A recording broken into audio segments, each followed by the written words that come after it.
5 अगस्त 2010 ये वो दिन था जब चिली के एटाकामा डेजर्ट पे हर रोज की तरह 33 वर्कर्स का एक ग्रुप माइनिंग के लिए जाता है। पर उस दिन अचानक से कुछ ऐसा हुआ जिसने उन 33 वर्कर्स की लाइफ पूरी तरह से बदल दी। वर्ल्ड ऑफ एमडी में आप सभी का स्वागत है। दोस्तों, ये दिन था 5 अगस्त 2010 जब चिली के एटाकामा डेजर्ट के बीचों बीच कॉपर और गोल्ड की माइनिंग का काम चल रहा था। ये माइन सेंट जोन्स माइन के नाम से जानी जाती थी और ये एक प्राइवेट कंपनी ऑपरेट कर रही थी। उस डेजर्ट में जहां माइनिंग की जा रही थी वो जमीन से 2300 फीट नीचे थी। उस माइन में जाने के और बाहर निकलने का सिर्फ एक ही रास्ता था और वो रास्ता स्पाइरल शेप में थी, जहां मिनी ट्रक की मदद से माइनर्स को नीचे पहुंचाया जाता था। 120 साल पुरानी इस माइन पर हर साल 30 से 40 वर्कर्स मारे जाते थे। हर रोज की तरह उस दिन यानी 5 अगस्त 2010 को 33 वर्कर्स का एक ग्रुप माइनिंग के लिए नीचे जाता है। उस दिन जब वर्कर्स अपना काम कर रहे थे तो वर्कर्स ने देखा वॉल्स पे क्रैक आ गया है, जिसकी वजह से एक हादसा हो जाता है। हुआ कुछ यूं कि उस क्रैक की वजह से एक बड़ा सा पत्थर माइन पे आ गिरता है। इस पत्थर ने माइंस पे आने जाने वाला रास्ता पूरी तरह से ब्लॉक कर दिया था, जिसकी वजह से उस पत्थर को हटाना बिल्कुल भी मुमकिन नहीं था। इस हादसे में किसी भी वर्कर्स को कोई भी नुकसान नहीं हुआ, पर वो बहुत ही परेशान थे क्योंकि वो एक ऐसी जगह में थे जो जमीन से 2300 फीट नीचे थी। ना उनके पास कोई बाहर जाने का रास्ता था, ना उनके पास कोई खाना, ना वहाँ पे ऑक्सीजन थी और ना ही उनके पास कोई ऐसा इंस्ट्रूमेंट था जिससे वो बाहर किसी से कांटेक्ट कर सके। सक्सेसफुली 65 डेज के बाद उन्हें बचा लिया गया। पर कैसे? क्योंकि ना ही उनके पास खाना था, ना ही कोई बाहर जाने का रास्ता। तो आखिर उन्हें 65 डेज के बाद कैसे बचा लिया गया? तो चलिए जानते हैं। ये हादसा दोपहर 2 बजे को हुआ और वो इतनी बड़ी थी कि माइन के गेट से लेकर चारों तरफ धुआं ही धुआं निकल रहा था। उस घटने ने आसपास के सभी जगहों को हिलाकर रख दिया और ये खबर पूरी चिली शहर में आग की तरह फैल गई और माइनिंग कंपनी ने फौरन इमरजेंसी अलर्ट जारी कर दिया था। सबको यही फिक्र खाई जा रही थी कि माइन पे फंसे हुए वर्कर्स जिंदा है या नहीं, लेकिन उसके लिए ये जरूरी था कि वो लोग माइन के अंदर जाके देखें। माइनिंग कंपनी का कहना ये था उस हादसे की वजह से माइन कमजोर हो चुका है और उस माइन के अंदर जाना खतरों से खाली नहीं है, जिसकी वजह से माइनिंग कंपनी ने उस माइन के अंदर जाकर रेस्क्यू करना मना कर दिया था। जैसे जैसे दिन बीतता जा रहा था वैसे ही अंदर फंसे हुए वर्कर्स की जीने की उम्मीद खत्म होती जा रही थी। लेकिन वहीं पर एक रिटायर्ड माइनर जोस वेगा भी मौजूद थे, जो उन फंसे हुए वर्कर्स में से एलेक्स नाम के वर्कर्स के पिता थे। अपने बेटे को किसी तरह बचाने के लिए जोस वेगा अपने जान को खतरे में डालने के लिए तैयार हो गए थे। जब रिटायर्ड माइनर जोस ने गाड़ी के साथ माइन के अंदर एंटर हुआ तो वहाँ कुछ अलग ही मंजर था। जोस वेगा का कहना ये था कि वहाँ पर हर जगह क्रैक था और अभी भी मोटे मोटे पत्थर अभी भी गिर रहे थे। जोस वेगा जानता था कि माइन कमजोर था और वो किसी भी वक्त गिर सकता था, पर जोस वेगा किसी भी तरह हिम्मत करके आगे बढ़ता गया। जब जोस वेगा आगे जाता है तो वो देखकर शॉक हो जाता है। वो देखता है कि एक बड़ा सा पत्थर उसके रास्ते में है, जिसने उस रास्ते को पूरी तरह से ब्लॉक कर दिया था और ये वही पत्थर था जिसने पूरे माइन को कलेप्स किया था। और ये कोई आम पत्थर नहीं बल्कि ये डायोराइट का एक बहुत ही बड़ा पत्थर था। डायोराइट एक ऐसा स्टोन है जो ग्रेनाइट से भी 2 गुना ज्यादा हार्ड होता है। इस पत्थर की वजन लगभग 7 लाख टन जितना है और इसकी हार्डनेस और मास को देखकर ये तो कंफर्म हो गया कि इसे तोड़ा नहीं जा सकता। लेकिन जोस वेगा जो पहले भी इस माइन में काम कर चुका था, उसे पता था कि उस माइन में वेंटिलेशन टनल भी मौजूद है जो सीधा माइन के बॉटम तक जाती है। तो जोस ने सर्च टीम इकट्ठे किए और वेंटिलेशन शाफ्ट से अंदर जाने का काम शुरू कर दिया। अभी ये लोग काम कर ही रहे थे, उसी समय एक जोरदार धमाका हुआ। ये उस माइन की सेकंड कोलैप्स थी जिसने वेंटिलेशन शाफ्ट्स को भी कोलैप्स कर दिया था। वेंटिलेशन शाफ्ट्स को क्रश होते देखकर जोस वेगा ने अपने बेटे को बचाने की आखिरी उम्मीद भी खो दिया। अब वो कुछ नहीं कर सकता था। दूसरी तरफ ये खबर इतनी वायरल हो गई थी जिसके कारण गवर्नर गवर्नमेंट को भी मैदान में उतरना पड़ा, जिसके लिए चिली के माइनिंग मिनिस्टर लॉरेंस गोल्बर ने माइन के बारे में जानने के बाद हाई स्पीड ड्रिलिंग रिग मंगवाई। ये मशीन उन वर्कर्स को बचाने की एक आखिरी उम्मीद थी, लेकिन सवाल ये था किस जगह पे वो वर्कर्स फंसे हुए हैं और वो एग्जैक्टली कहाँ पे ड्रिल करे जिससे वो उन वर्कर्स तक पहुंच सके। इसके लिए ऑपरेशन हेड रोल डेग्नेनियो ने एक प्लान बनाया कि माइन के 3 हिस्सों में 6 इंच वाइड होल ड्रिल किया जाएगा और कैमरे की हेल्प से वहाँ पे फंसे हुए वर्कर्स का पता लगा सकते हैं। लेकिन उसके सिवा और भी एक दिक्कत थी। ऑपरेशन हेड ने यह बताया माइंस में मौजूद बहुत सारे हार्ड पत्थर है जो ड्रिलिंग पाइप को अपने लोकेशन से हटा देता है, जिसकी वजह से हम अपना टारगेट मिस कर सकते हैं। पर उनके पास और कोई ऑप्शन नहीं था, तो उन्होंने ड्रिलिंग के काम स्टार्ट कर दिया। अब टोटल 7 दिन गुजर चुके थे और अभी भी ड्रिलिंग का काम चालू था। एक्सपर्ट्स को 3 जगह पे वर्कर्स के फंसे रहने का शक था। पहला 1000 फुट नीचे थी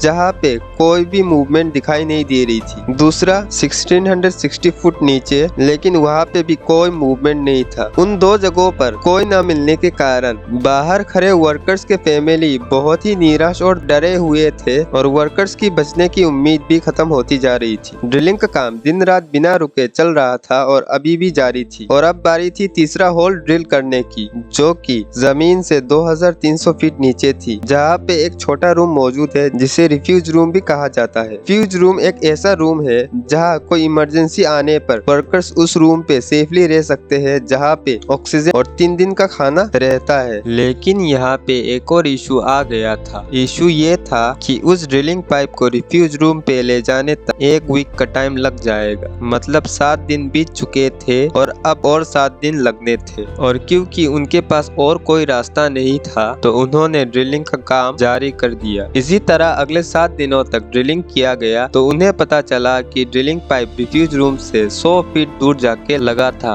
और वर्कर्स जिंदा है या नहीं उन्हें अभी भी पता नहीं था। जब वो लोग रिफ्यूज रूम तक नहीं पहुंच सके, तो ऑपरेशन हेड ने रेस्क्यू खत्म करने का फैसला भी कर दिया था। लेकिन चिली के माइनिंग मिनिस्टर ने अपने कैलकुलेशन के हिसाब से एक आखिरी बार ड्रिल करने की रिक्वेस्ट की। अब मिनिस्टर के प्लान के मुताबिक ड्रिल का काम शुरू कर दिया गया और आखिर फिर से 2300 फीट नीचे 3 दिन में ड्रिलिंग पाइप पहुंच गया। अभी पाइप को निकाल कर कैमरा भेजने वाले ही थे, लेकिन अचानक से माइनिंग मिनिस्टर को पाइप में से एक अजीब सी आवाज सुनाई दी। पहले तो उन्हें लगा कि ये पाइप पे पत्थर गिरने की आवाज होगी, लेकिन जब स्टेटिस्कोप पाइप पे लगाकर चेक किया गया तो वो आवाज ऐसी थी जैसे कि कोई पाइप पे हथौड़े से मार रहा हो। उस आवाज को सुनने के बाद फौरन उस पाइप को निकाला गया। 6 घंटे के बाद जब पाइप वापस आया तो उस पर ऐसी चीज लगी थी जिसको देखकर यकीन करना मुमकिन नहीं था। जी हाँ, पाइप पे रेड कलर का पेंट किया गया था और उस पर एक कागज का टुकड़ा चिपका हुआ था जिसपे लिखा हुआ था, हम रिफ्यूज रूम में फंसे हुए हैं और हम सारे वर्कर्स अभी भी जिंदा है। यह जानने के बाद वहाँ पे मौजूद सभी लोग खुशी से रो पड़े। जब सीसीटीवी कैमरा और बात करने के लिए फोन भेजा गया तो कैमरा में उन वर्कर्स की हालत बहुत ही खराब दिखाई दे रही थी। कोई भूख की वजह से बेहाल था तो कोई गर्मी की वजह से। जब उनसे फोन पे बात किया गया तो वर्कर्स की खुशी की कोई लिमिट नहीं थी। लुइस उर्जुआ, जो उन फंसे वर्कर्स का शिफ्ट सुपरवाइजर था, उसने बताया माइन कोलैप्स होते ही सारे वर्कर्स को इकट्ठे किया और उन्हें रिफ्यूज रूम तक लेके आया। और क्योंकि वहाँ सिर्फ 3 दिन का खाना मौजूद था, इसी वजह से शिफ्ट सुपरवाइजर ने पहले दिन से ही खाना डिस्ट्रीब्यूट करने में अपना हाथ टाइट रखा। हर वर्कर को 1 सिप दूध 1 स्पून टूना दिया जाता था, वो भी हर रोज नहीं बल्कि हर दूसरे दिन। लेकिन उसके बावजूद भी वो सिर्फ 14 डेज तक ही चल सका। सुपरवाइजर ने ये भी बताया कि पिछले 3 दिनों से ना ही उन्होंने कुछ खाया है और ना ही पानी का एक कतरा भी पी है। यानी ये माइनर्स अब ऐसी हालात में थे कि अब एक एक करके वो वाकई मरने वाले थे। अब बाहर मौजूद रेस्क्यू टीम का एक सबसे बड़ा इम्पोर्टेंट चैलेंज ये था कि किसी भी तरह 2300 फुट नीचे फंसे उन वर्कर्स तक खाना और पीना पहुंचाया जाए, और वो भी 6 इंच मोटे उस पाइप से। ये तो थी एक प्रॉब्लम। एक और प्रॉब्लम भी खड़ी हो गई। जिस खाने की वो इंतजार कर रहे थे, वो खाना उनको एक ही झटके में मार भी सकता था। जी हाँ, क्योंकि पिछले 17 दिनों से उन वर्कर्स के बॉडी में मिनरल्स और विटामिन ड्रेन हो चुके थे। इसकी वजह से जब अचानक उनको खाना मिलेगा तो उनको हार्ट अटैक की वजह से मौत भी आ सकती है। इसी प्रॉब्लम को सॉल्व करने के लिए गवर्नमेंट ने नासा फूड लेबोरेटरी से कांटेक्ट किया, जहां डॉक्टर ने माइंस में फंसे हुए उन वर्कर्स के लिए खाने का एक खास फॉर्मूला बताया। इस फॉर्मूला में कार्बोहाइड्रेट्स और ग्लूकोज एक खास विस्तार में डाला जाता था। आखिरकार इस स्पेशल खाने को तैयार किया गया और उस 6 इंच पाइप की मदद से नीचे भेजा गया। जब खाने को खाकर वर्कर्स के जान में जान आई तो उन सबको अपनी अपनी फैमिली से वीडियो कॉल में बात करवाया गया। दूसरी तरफ रेस्क्यू टीम प्लान करने लगी कि आखिर उन्हें कैसे वहां से निकाला जाए, वो भी जल्द से जल्द। आखिरकार एक प्लान किया गया कि ठीक उस 6 इंच होल की तरह एक बड़ा सा होल ड्रिल किया जाए जिससे वो उन्हें निकाल सके। बट मसला ये था कि ये 6 इंच का होल नहीं बल्कि 21 इंच का होल था, जिसे बनाना इतना आसान भी नहीं था और इसमें 3 महीने का लंबा वक्त लग जाएगा। पर और कोई रास्ता नहीं था तो फौरन हेवी ड्रिलिंग मशीन मंगवाया गया और ड्रिलिंग का काम स्टार्ट कर दिया गया। अब पूरे 20 दिन गुजर चुके थे और ड्रिलिंग का काम अभी भी जारी था। दूसरी तरफ माइनिंग मिनिस्टर इस प्लानिंग में लग गए कि उस 21 इंच के होल से उन वर्कर्स को कैसे निकाले, क्योंकि गहराई बहुत ज्यादा होने के कारण सिर्फ एक वर्कर्स को ऊपर लाने में लगभग 1 घंटे का लंबा वक्त लग जाएगा और बीच रास्ते में दम घुटने की वजह से वो मर भी सकते हैं, जिसके लिए एक मशीन चाहिए थी जिसमें ऑक्सीजन भी हो। इसके लिए चिली गवर्नमेंट ने नासा से फिर से हेल्प मांगी। नासा के स्पेस एक्सपर्ट्स ने एक सॉल्यूशन दिया, एक कैप्सूल बनाया जाए जिसका डायमीटर होल के साइज जितना हो। इस कैप्सूल में ऑक्सीजन भी लगाए जाएंगे, लाइट भी होगा जिससे वर्कर्स को कोई प्रॉब्लम ना हो। और नासा के एक्सपर्ट्स ने ये भी कहा कि उस कैप्सूल को बनाने में लगभग 2 महीने का लंबा वक्त लगेगा। पूरे 26 दिन गुजर चुके थे और ड्रिलिंग टीम ने अब सिर्फ कुछ ही फीट ही ड्रिलिंग कंप्लीट की थी कि अचानक एक और इशू आ गया।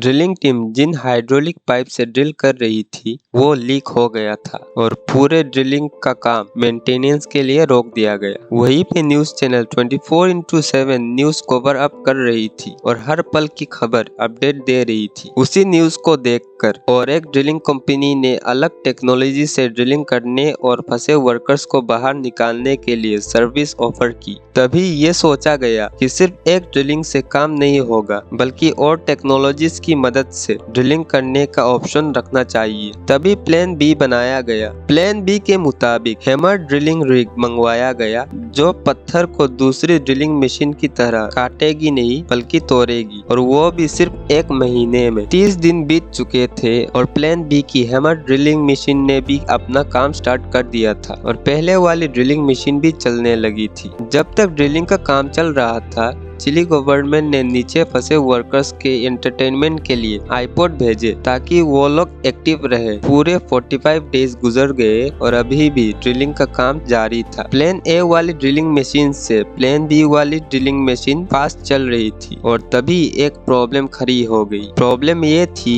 कि प्लान बी की ड्रिलिंग मशीन लगातार चलने की वजह से होल में फंस गया था, जिसकी वजह से काम रोकना पड़ गया। अब प्रॉब्लम ये था कि उस लोहे के हैमर को कैसे निकाला जाए। इसके लिए इंजीनियर्स ने एक ऐसा मैकेनिज्म बनाया जिसको जब प्रेशर से अंदर डाला जाएगा तो उसके अंदर फंसे हुए लोहे के टुकड़े को अपने अंदर बंद कर लेगा, और आखिरकार ऐसे ही किया गया और उस लोहे के टुकड़े को बाहर निकाला गया और फिर से ड्रिलिंग का काम स्टार्ट कर दिया गया। अब उन वर्कर्स को फंसे हुए 52 डेज हो चुके थे और वो सब बाहर का हवा खाने के लिए तरस गए थे। वो सोच रहे थे कब तक वो निकलेंगे और उसी वक्त उन्हें एक खुशखबरी मिलती है, और वो खुशखबरी ये थी कि नासा ने एस्केप कैप्सूल बना दिया है और वो कैप्सूल माइनिंग लोकेशन में पहुंच चुकी है। अब बस इंतजार सभी को यही था कि ड्रिलिंग का काम जल्द से जल्द खत्म हो जाए और बाहर निकल जाए। प्लान ए की ड्रिलिंग रिग तो बहुत ही पीछे थी, लेकिन प्लान बी की हैमर रिग से सबको काफी उम्मीद थी। पूरे 65 डेज गुजर चुके थे और सुबह के ठीक 8 बजे प्लान बी की हैमर रिग ने आखिरकार